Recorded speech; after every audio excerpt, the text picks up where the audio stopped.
ఈ జీవన తరంగాలలో ఆ దేవుడి చదరంగంలో ఎవరికి ఎవరు సొంతము, ఎంతవరకి బంధము?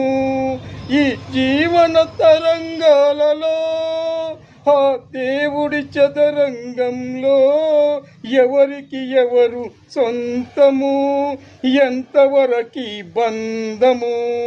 నీ దగ్గర క్యాషు లేదని నీ బంధువులే నిన్ను రానివ్వడం లేదు. వీళ్ళు మనుషులు కాదు, పశువులు.